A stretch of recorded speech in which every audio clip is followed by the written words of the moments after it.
Mga kapuso, karong buntaga atong makauban ang Deputy Convener for Gay sa LGBT Davao City Coalition nga si Oscar Obenza Jr. aron mas palapdan pa ang atong kahibalo ug mga pamaagi aron malikay sa human immunodeficiency virus kon HIV.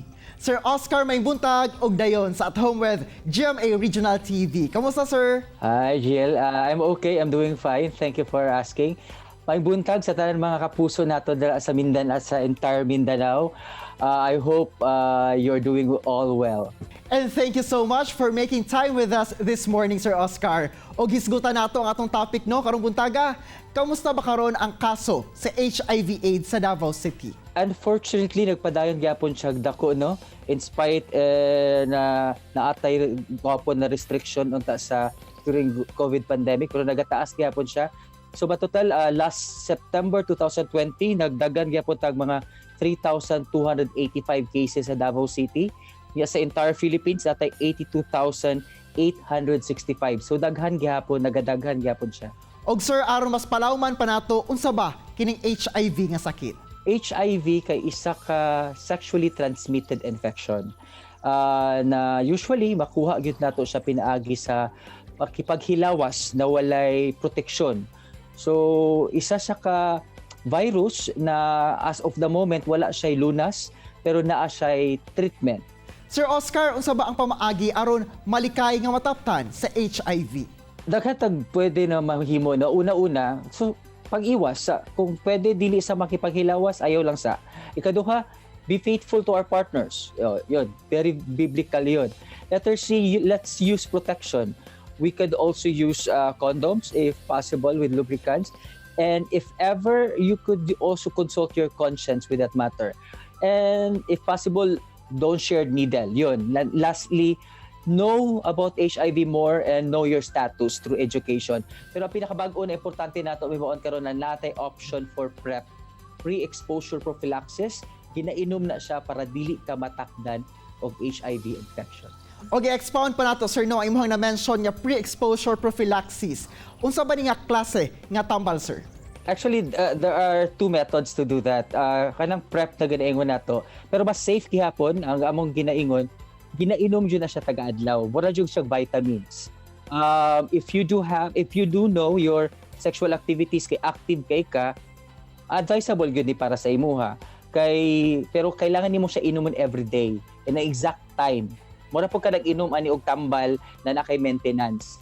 Sir, gina-advise ba ninyo ang mga sexually active nga moinom ani nga tambal o kinahanglan ba nga dunay konsultasyon una sa doktor? Okay, it's very important na clear sa tanan. This is for negative na result for HIV. So mean to say, importante, prerequisite siya na matest ka for HIV infection. That's one. Kaya dapat amo inom ani katong negative for HIV infection. Second, yes, kailangan siya to consult a doctor so that we could also check if your body is condition niya is okay, like your liver, like that. Kailangan siya i-check and istoryahan po ka sa isa ka counselor kay kailangan mapugod ni na proper responsibility. Dili ni pwede na gana-gana lang ang pag-inom nimo. Sir, unsa ba ang mga sagad, yung mga misconceptions labot sa HIV? Dili mamatay-matay na misconception no, na makuha siya sa pinaakan sa lamok. Dili gyud siya pwede makuha ana as mentioned earlier, sexually transmitted siya. Dili siya mabuhi sa lain pinaagi. Mabuhi lang siya sa tao. So di siya mabuhi sa lamok. Tapos nagaingon makuha daw sa hugging, sa kissing, sa holding hands. Dili siya makuha pinaagi ana. So ay dili ta kailangan mahadlok. Sir, naiuban mahadlok sa screening ug testing kay lagi dili pa andam ugaling mag-positive. Pero unsa ba ka importante ang HIV test labi na sa mga sexually active? It's very important. Mo na mong ginatawag namo sa program na early detection. As early as possible that you know your status, it would be better. Why? First, health reason. Wala pa kay maramdaman na mga sakit-sakit, wala pa infection because your body is still strong. Kay kani magong HIV infection, imong immune system ang ginatake. So kung magpadugay-dugay ka, magpa-test, the more risk na pwede ka magkaroon og mga infection, other infection na dili na to makontrol. Second, maiwasan nimo ang stigma and discrimination. Ginabase magud sa uban sa katawhan na hala ka na mayat siya na siya HIV.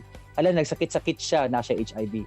So pwede nimo na maiwasan kay confidential man ang result. Only you would know or your family would know. Muna tong ginaingon. And then lastly, dili in tawon death penalty sa HIV infection. Once you take the treatment, you will go into get well. Sir, na yung mga stereotype no nga basta miyembro ko no sa LGBT community, most probably mas at risk sa HIV AIDS. Pero what's your take on this, sir? That's the point. That's the very word.